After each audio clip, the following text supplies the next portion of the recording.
ngơi mây đêm khâu tung lên hà thao cơn mây gần ta nhìn lâu kia lung rền ra mây rưỡi ba thịt thề nhìn tàu đã là khe tu na ninh lâu cắn mây riêng mây nặng ta mà cùng tâu đã thế ở xây đi nắng rui xa cần mây lát ở dù tây ni ở cùng na mù cây ngắm đi trôi.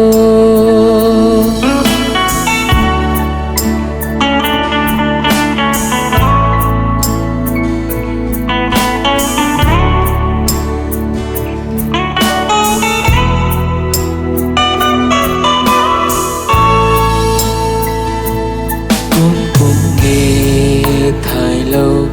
mà khơi na riêng lâu cần này vẫn tí khăng shu na ở xây thô riêng lâu mây khoai su đất thế ninh tàu đã là khe tu na ninh lâu cắn mây riêng mây nặng ta mà cùng đâu đất thế xây đi nắng rui xa cần mây lát ở dù tây ni ở cùng na mù cây ngắm đi trôi.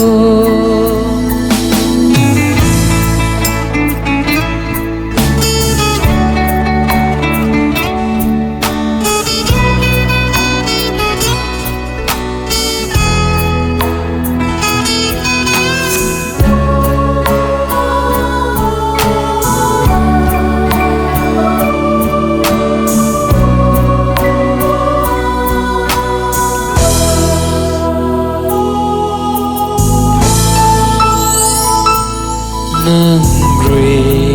nhìn mây bám khói rơi không mây nhì thì lâu đất bù là khê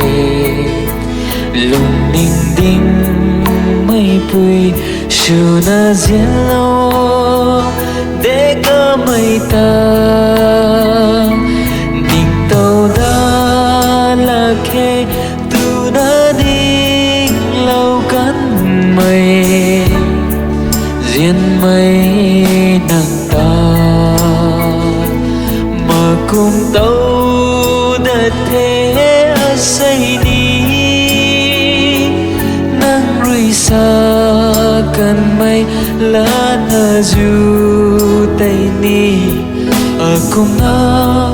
mù cây ngắm đi trôi.